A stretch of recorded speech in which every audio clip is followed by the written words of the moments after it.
Damos la bienvenida al licenciado Jorge Ortiz, periodista de larga trayectoria, experto en política internacional. Ante todo, quisiéramos darle la bienvenida y confirmar que estamos correctamente con el enlace. Buenos días. Buenos días, ¿cómo está? ¿Cómo le va? Bien, muy amable. Estamos perfectamente con la señal, escuchándole en la ciudad de Cuenca. Quisiéramos conocer, licenciado Ortiz, su punto de vista sobre los sucesos que se dieron ayer, que nuevamente dejan a Ecuador con un vicepresidente en entredicho. El presidente de la República el día de ayer decidió liberar de sus funciones a María Alejandra Vicuña. Bueno, creo en primer lugar que el presidente fue sumamente delicado con su vicepresidenta al utilizar la palabra liberarla de sus funciones. En realidad, lo que hizo fue despojarla de sus funciones, porque a estas alturas lo único que cabe para la vicepresidenta Vicuña es renunciar. No solamente porque fue descubierta en un manejo que lo llevaba clandestinamente, un manejo evidentemente turbio e ilegal, porque ese tipo de cosas no deben ocurrir. Una organización política tiene una cuenta bancaria y los afiliados que quieren aportan pues en una cuenta y todo eso queda registrado en el Tribunal Electoral. Nada de eso ocurrió, y el padre de la vicepresidenta, el doctor Vicuña, un hombre de muchos años en la política, vinculado al Partido Comunista, pues creo que le puso la lápida a la tumba de su hija cuando reveló que son 10 o 12 las personas que han estado aportando en esa cuenta de su hijo. O sea, esto es rotundamente ilegal, simplemente indefendible.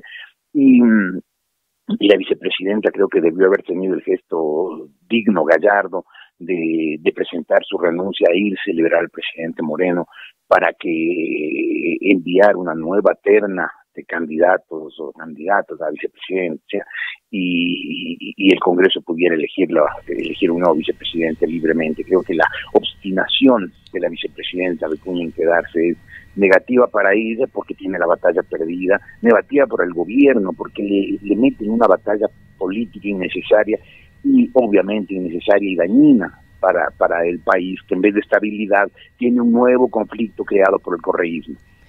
Licenciado Ortiz, muy buenos días. Una de las justificaciones de la vicepresidenta de la República es que, para empezar, ABA no era un movimiento que estaba registrado oficialmente en el Consejo Nacional Electoral, por lo que a su criterio no podía tener una cuenta oficial registrada en el organismo electoral, y que los aportes de los militantes son voluntarios. Desde la militancia se debe sostener al movimiento político, y eso fue también lo que le escuchamos decir al padre de la vicepresidenta, al señor Vicuña, indicando que estos aportes eran voluntarios que se hacían y que se depositaban en la cuenta porque ella se hacía cargo de las finanzas del movimiento. Bueno, me parece extraordinariamente simplón el argumento, no absolutamente candoroso o ingenuo, y sería muy candoroso o ingenuo alguien que crea eso.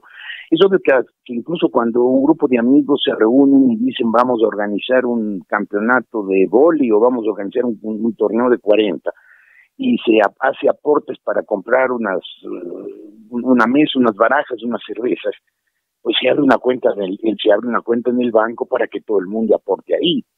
Y entonces decir que durante años, así lo dijo el padre de la vicepresidenta, durante años la gente ha estado aportando, 10 o 12 compañeros han estado aportando a este movimiento y no han abierto una cuenta en el banco, y eso ha entrado como dinero en la cuenta personal de la vicepresidenta Vicuña, cuando hoy el Ecuador sabe con espanto que durante años ha habido esta práctica de los diezmos, de estos funcionarios que designan a sus colaboradores, a los que por ley tiene derecho un asambleísta o un ministro, y que les cobran parte de su sueldo para darle ese cargo. Cuando sabemos hoy eso, pensar que la vicepresidenta Vicuña durante años ha cobrado diezmos a 10 o 12 personas, y que estas 10 o 12 personas han depositado en su cuenta, y que en todos estos años no ha abierto una cuenta bancaria para manejar ese dinero, pues la explicación de la vicepresidenta Vicuña simplemente es de una simpleza, de una sencillez, de una falta de toda lógica que espanta. Es increíble que la señora no tenga una explicación mejor. Y evidentemente, a falta de una explicación mejor, lo que tiene que hacer es renunciar e irse. Si bien la función de un periodista no es la de ser juez, licenciado Ortiz, le preguntamos una opinión en este sentido. ¿Qué es lo que enfrenta la señora vicepresidenta jurídicamente? ¿Concusión, coerción, peculado? Pues en este último tipo de delito hay una triangulación que, iniciándose con invitaciones a trabajar, cediendo parte de su sueldo, termina con dinero público en cuentas privadas. Y claro, habría que saber si es dinero público, porque si bien los funcionarios que recibieron esos salarios, parte de los cuales tuvieron que entregarle a la señora Vicuña, era dinero público, el momento que pasó a manos de los funcionarios se convirtió en dinero privado, el dinero que recibe un funcionario. Entonces, en efecto, el juez tendrá que en su momento identificar los delitos presuntamente cometidos por la vicepresidenta, pero yo creo que concusión y coerción pues parecen bastante obvios, y sobre todo políticamente es un manejo tan turbio, tan poco limpio, tan poco claro, típico del correísmo. Durante 10 años y medio vimos día tras día, aunque no lo supimos a tiempo por la censura a la prensa que aplicó Correa. Durante 10 años y medio se sabía, se comentaba de esos manejos sucios, de eso que los funcionarios públicos cobraban a sus asistentes, a sus empleados, a sus secretarios, a sus asesores, parte de su sueldo. El caso de Vicuña puede ser solamente una punta del ovillo. Me parece que es obvio, pero tratándose de la vicepresidenta, pues ella lo que debería hacer es dar un paso al costado. Yo creo que en cualquier otro caso un funcionario pues tratará de defenderse, aunque las pruebas sean contundentes en su contra, como es el caso de la señora Vicuña.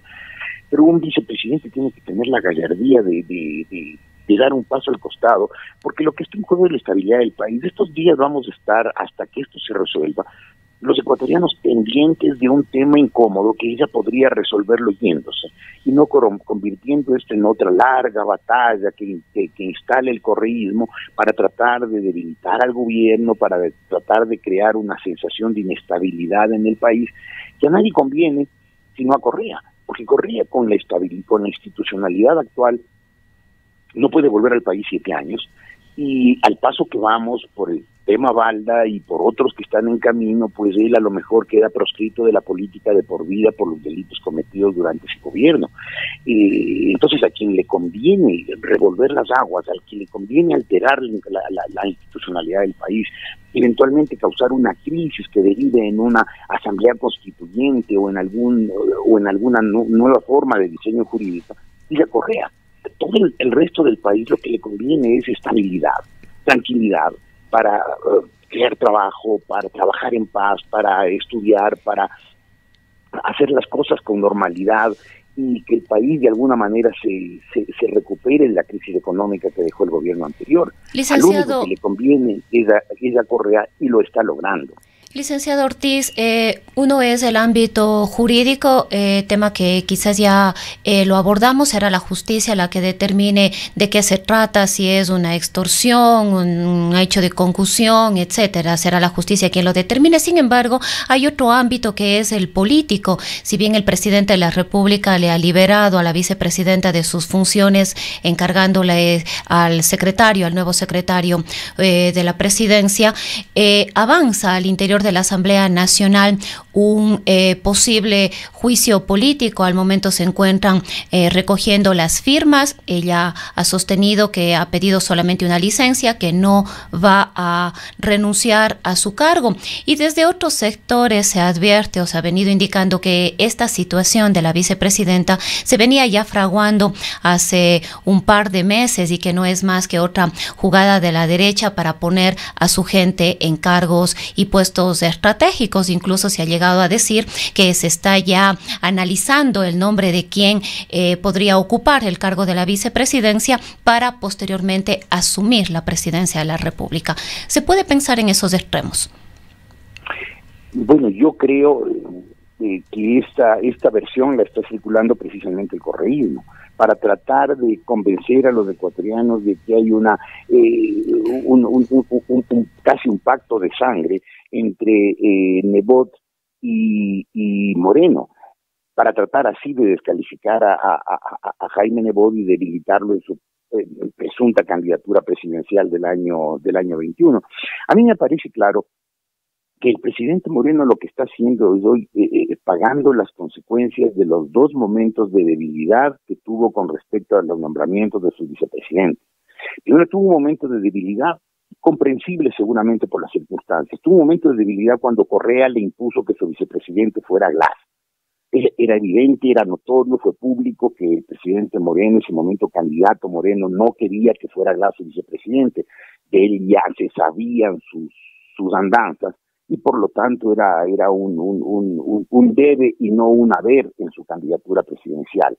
Pero tuvo que ceder o cedió, y ese momento de debilidad lo pagó, y tuvo después que buscar la forma de deshacerse de Glass cuando Glass era insostenible por los actos de corrupción que se le atribuyen.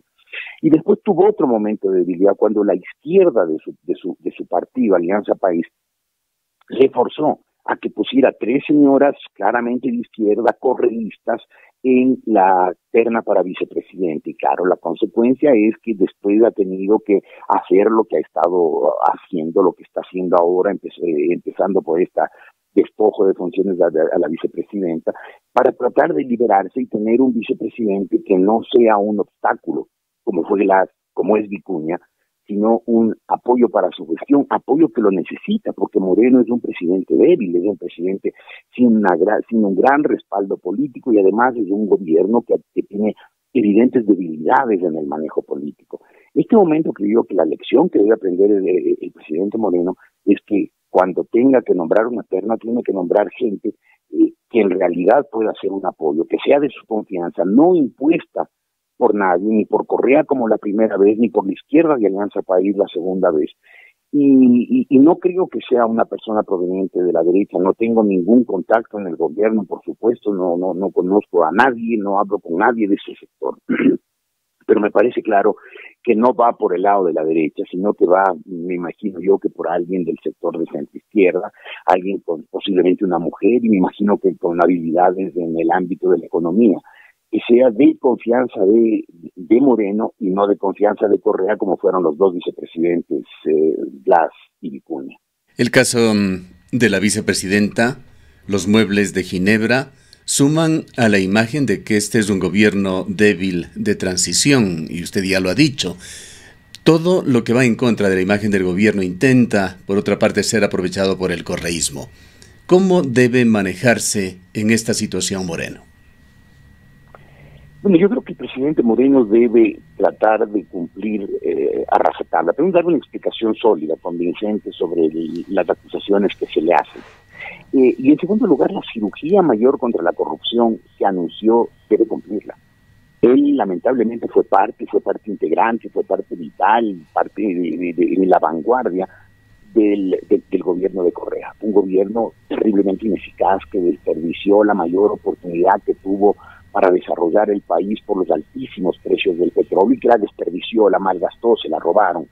Pero creo que en este momento el presidente Moreno, que fue parte del correísmo, debe terminar un proceso que ha iniciado y por el cual creo yo que más allá de los desatinos, errores, vacilaciones que constantemente tiene, el presidente Moreno ya le hizo al Ecuador el favor histórico de empezar a desarmar la estructura institucional del correísmo. Creo que ese paso fue absolutamente decisivo. Pero falta la cirugía mayor del correísmo, y para eso tiene que librarse de todos los correístas que descubiertos o encubiertos están metidos en su gobierno y siguen siendo un obstáculo para rescatar completamente la democracia. ¿Tiene usted alguno o algunos en mente que persisten aún en el gobierno?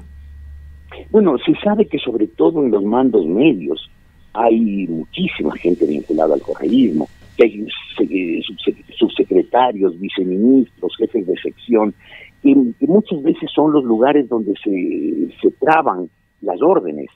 Y es evidente además que en el sector judicial sigue enquistada la gente que durante muchos años fue puesta por el correísmo para que sirvan de perros guardianes del correísmo, que sirvan para encubrir los actos de corrupción, la gente que puso Jack, la gente que puso Chiriboga, la gente que puso el procurador García, gente que evidentemente hacen un trabajo silencioso, no son conocidos, pero que hacen un trabajo de topos y que le van minando al gobierno de Correa e impidiendo que avancen los procesos judiciales que se iniciaron o que están por iniciarse contra los funcionarios del correísmo que, como disfrutaban de impunidad asegurada, hicieron pues actos de corrupción constantes, diarios, durante 10 años y medio. Licenciado Ortiz, ¿qué opinión le merece a usted los cambios en el gabinete ministerial cuya posesión pudimos ver el día de ayer? La salida de la Secretaría de la Política de Paul Granda, quien ya fue cuestionado a propósito de lo ocurrido con Fernando Alvarado. Si bien sale de la política, no deja el gobierno nacional, será el delegado del presidente de la República para el Consejo Directivo del IES, quedaría encargada de la Secretaría de la Política la misma María Paula Romo. Tenemos a José Augusto Briones, quien asume la secretaría y las funciones de la vicepresidencia, entre otros cambios como la desaparición de la Secretaría Nacional de Planificación, de la Secretaría Nacional de Inteligencia y quizás otro de los nombres que han sido aplaudidos por muchos sectores, el de el nuevo ministro de Educación, Milton Luna. No, me parece que estos cambios, a ver, yo siempre sostuve al principio, en medio de las mofas de mucha gente, el gobierno una de las características de los gobiernos de Correa fueron su mediocridad. La gente que nombraba Correa, salvo una que otra aisladísima excepción, era gente de una mediocridad monstruosa, pero que con los aparatos de propaganda del gobierno y con el silencio a la prensa independiente hacían parecer a estos ministritos que nombraba personas sin ninguna capacidad, sin ningún talento, que demostraron además su ineptitud en los cargos que ejercieron. Pues con la propaganda oficial los hacían parecer como jóvenes con títulos, bien preparados, que iban a ser útiles a la Revolución Ciudadana y que claro fracasaron, como se ve hoy con los resultados de 10 años y medio de una gestión a la que le sobró el dinero y fracasó. Creo que el presidente Moreno está empezando a rescatar gente conocedora. Evidentemente el doctor Milton Luna, aparte de ser un buen ser humano, es un hombre que conoce de educación. Comparar a Milton Luna con Fander Falconini es imposible, pues Fander Falconini fracasó en todo, fue canciller y fue un desastre, quizás uno de los peores cancilleres que ha habido en la historia del país, excluyendo a la señora María Fernanda Espinosa, que batió todos los récords de mediocridad y de incapacidad y de dedicación a sus intereses y no a los intereses nacionales. Pero en cambio el doctor Milton Luna es un hombre capacitado, es un hombre evidentemente vinculado al sector de la educación. No sé si está actualizado, no lo he visto, no he sabido de él muchos años, pero es un hombre que siempre se ha dedicado con talento. La señora Rosalín es una persona también, la ministra de Turismo, es una persona que ha vivido siempre en ese ámbito, en el mundo del turismo, y lo debe conocer muy bien y seguramente va a ser una buena gestión.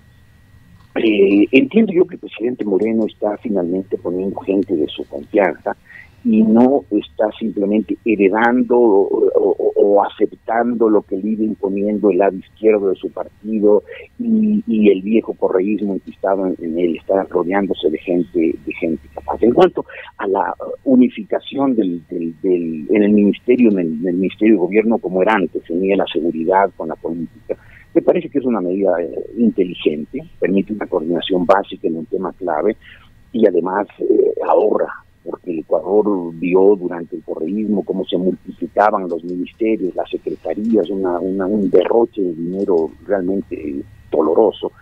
Y creo que la doctora María Paula Romo es una joven inteligente, preparada, que debe aterrizar un poco. Me parece que ella y Juan Sebastián Roldán, dos personas sin duda inteligentes y preparadas y jóvenes,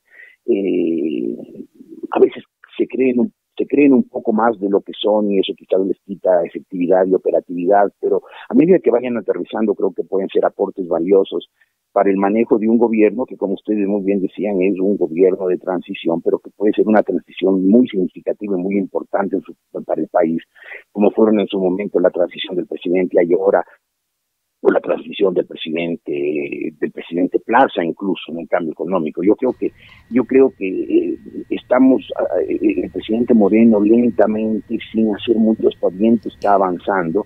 Y claro, todos quisiéramos pedirle más celeridad, más rapidez, más decisión, porque hay mucho que hay que cambiar y hay mucha pus que sacar en el cuerpo institucional del Ecuador. Pero creo que entendiéndole su ritmo tenemos que reconocer que se están haciendo cosas, no todas las que quisiéramos, pero se están haciendo cosas, y que hoy, 1 año y medio después de empezado su gobierno, estamos muchísimo mejor en todo de lo que hubiéramos estado si se quedaba el correísmo. Vayamos, licenciado Ortiz, a un tema internacional que no quisiéramos dejar de tratarlo con usted. La asunción al poder de Manuel López Obrador en México, quien el día sábado describió a México como un panorama desastroso de un país sometido al neoliberalismo, a la corrupción, a la pobreza, a una desbordante violencia, es decir, un país que lo describió prácticamente en ruinas. ¿Cómo mira usted el futuro de este gobierno? Oyendo el discurso del presidente López Obrador, pues uno podría preocuparse muy severamente, ¿no? Está en la línea del chavismo, en la línea del socialismo del siglo XXI, pues que ha fracasado estruendosamente en todos los países de la región, en algunos como Venezuela, llevándolos a la miseria más absoluta, y otros como en el Ecuador, dividiéndolos, llenándolo de rencores y desaprovechando una oportunidad maravillosa de desarrollo. Sin embargo, yo me hago la ilusión de que el presidente López Obrador tuvo en ese discurso que dar dos mensajes, o sea, un mensaje a dos sectores. Primero, a la izquierda indigenista que votó por él, y tenía que decirle: yo soy su presidente. Y por otro lado, al presidente de los Estados Unidos, al presidente Trump, diciéndole: no vamos a seguir su línea y vamos a ir por nuestro camino, más allá de sus presiones, incluso de sus amenazas. Pero que a lo mejor transcurrido ese primer mensaje, así con tonos épicos, excesivos, el presidente López Obrador sea un presidente centrado, tal vez incluso centrista, porque él ha estado muchísimos años en la política, toda su vida no ha hecho más que política, y debe conocer los casos desesperantes de Venezuela, de Nicaragua, del Ecuador, países que cayeron en manos de estos demagogos y que o retrocedieron o por lo menos frenaron su desarrollo. Y puede ser que sea un presidente que entienda que con una presión tan fuerte como tiene al norte en los Estados Unidos y con unos resultados del socialismo del siglo XXI tan malos como tiene al sur de su frontera, el presidente López Obrador no incurra en la torpeza de seguir líneas chavistas y se centre, especialmente en manejo económico, ¿no? México es un país muy grande que tiene una economía que ya está entre las 10 mayores del mundo, que tiene proyecciones para convertirse a corto plazo en la 6ª economía del mundo. Pero eso hay que manejarlo con mucha delicadeza, hay que manejarlo con mucho tino. Y para eso, pues el camino que ha demostrado a lo largo de la historia es manejar con criterios liberales la economía, con criterios de mercado, de competencia, de control, obviamente, de la competencia, pero permitiendo que los individuos y las empresas pues desarrollen su creatividad. El presidente López Obrador intenta interferir en el libre juego de la oferta y la demanda, no intervenir controlando para evitar excesos, abusos, atropellos, sino por estos prejuicios socialistas, pues la economía de México se puede desplomar y puede haber otro efecto tequila, lo cual sería una calamidad para México y para muchos países vinculados económicamente con México. Pero si el presidente López Obrador ha aprendido algo en todos los años que tiene en la política, y yo creo que debe haber aprendido, va a manejar la economía con sensatez y va a hacer lo que siempre se decía de los mexicanos, un chiste, de los presidentes mexicanos, un chiste que se repetía muchas veces. Decía que el presidente mexicano, cualquiera de ellos, iba en el asiento posterior de su auto y al llegar a una bifurcación del camino le preguntaba, el chofer le preguntaba al presidente: señor presidente, ¿voy a la derecha o voy a la izquierda? Y que el presidente le contestaba siempre: haga lo que hacemos siempre, ponga direccionales a la izquierda y métase a la derecha.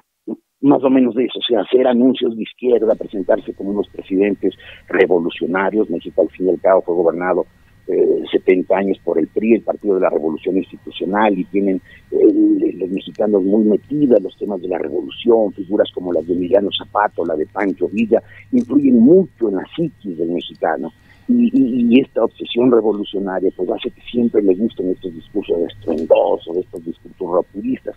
A lo mejor el presidente López Obrador está lanzando esos mensajes para contentar a la galería, pero va a gobernar con sensatez y prudencia. Si no lo hace, será un fracaso terrible para México, que afectará probablemente toda América Latina. La influencia de México es muy importante para América Latina y para Ecuador. No en vano, México y Brasil tienen entre los dos países aproximadamente 2/3 del PIB de Latinoamérica. La pregunta, licenciado Ortiz, es si podrá López Obrador maniobrar ubicado, según un analista de la importante revista Proceso, políticamente en un yunque entre Estados Unidos de Trump y Brasil de Bolsonaro. Bueno, evidentemente México tiene muchísima más influencia por la proximidad, por la extensísima frontera que tiene con los Estados Unidos de lo que tiene con Brasil, que está obviamente en la otra punta del continente. Por eso se decía de muchos años de los Estados Unidos, de México, pobre México, tan lejos de Dios y tan cerca de los Estados Unidos, lejos de Dios por esa ruptura que hicieron en un concordato en la época de Pancho Villa, de la Revolución Mexicana, que rompieron con el Vaticano. Pero yo creo que López Obrador tendrá que manejar muy prudentemente sus relaciones internacionales con México, sus vínculos, con los Estados Unidos, porque a su vez los Estados Unidos tienen en la presidencia a un demagogo, un hombre ultranacionalista, fanático, muy poco formado, que no tiene un concepto de Estado, un concepto de historia, y que maneja su país con el hígado, no con la cabeza, a base de impulsos, a base de arranques y no a base de una planificación seria de política. Entonces, claro, para México va a ser muy difícil mantener una relación con un gobierno como el de Trump, que es imprevisible, que es cambiante, que no tiene una línea de acción clara y que responde a la demagogia y a las necesidades electorales del señor Trump. Pero México necesita establecer un canal de comunicación preciso, certero, constante con el gobierno de los Estados Unidos. Va a tener que su diplomacia ser muy hábil, no caer en demagogias, no caer en declamaciones populistas, y establecer una línea de acción inteligente, sobre todo por el tema de los inmigrantes. Esa frontera se está convirtiendo en una frontera muy caliente. El año 2019, esa zona del mundo va a ser una zona conflictiva. El profesor Huntington advertía a comienzos de este siglo, a finales del siglo pasado, que la historia en el siglo XXI se va a desarrollar, su argumento central va a ser el choque de civilizaciones, y esa frontera es una especie de línea de fractura para un posible choque de civilizaciones, y México va a tener que ser muy prudente para evitar que los exabruptos constantes del presidente Trump deriven en un conflicto fronterizo que pueda llevar incluso a un cierre de fronteras, incluso comercial, no solamente de personas, que obviamente afectaría inmensamente la economía de México. Una breve opinión para culminar ya, licenciado Ortiz. No podemos eludir a Emmanuel Macron, el presidente francés, que ha pasado vertiginosamente de héroe a villano. Acaba en las últimas horas de ceder ante los chalecos amarillos en su alza a los combustibles. Bueno, yo creo que el presidente Macron era una de las pocas esperanzas que tenía el primer mundo de un manejo inteligente de la política internacional, con una visión de historia y con una visión de Estado. Yo creo que en este momento que el mundo padece de estos arrebatos populistas, algunos de derecha, otros de izquierda. El presidente Macron, el presidente de Francia, era uno de los pocos presidentes que se notaba que tenía un sentido de Estado, un sentido de historia, que era en realidad un estadista. Yo creo que la unidad de Europa, que es básica para la estabilidad del mundo, se estaba sentando en la buena relación entre dos enemigos históricos como Francia y Alemania, y en la buena relación entre dos personas de Estado como son la primera ministra alemana Angela Merkel y el presidente francés Emmanuel Macron. Ellos podían ser un contrapeso significativo, quizás unidos, por ejemplo, al primer ministro de Canadá, a Justin Trudeau. Podían ser un contrapeso frente a los excesos, los exabruptos, los radicalismos torpes del presidente Donald Trump. El avance de la ultraderecha en Europa, que es también muy preocupante. Por supuesto, hay gobiernos como el de Víctor Orbán en Hungría, el gobierno austríaco, un primer ministro de 32 años, llegado de los grupos más radicales de la derecha, seminazis, neonazis. Pero precisamente por eso, creo yo que con mucha maldad, la izquierda más radical europea, la que no ha sabido, no se ha enterado que el muro de Berlín se cayó en 1979 y sigue sosteniendo una serie de ideas que ya fracasaron.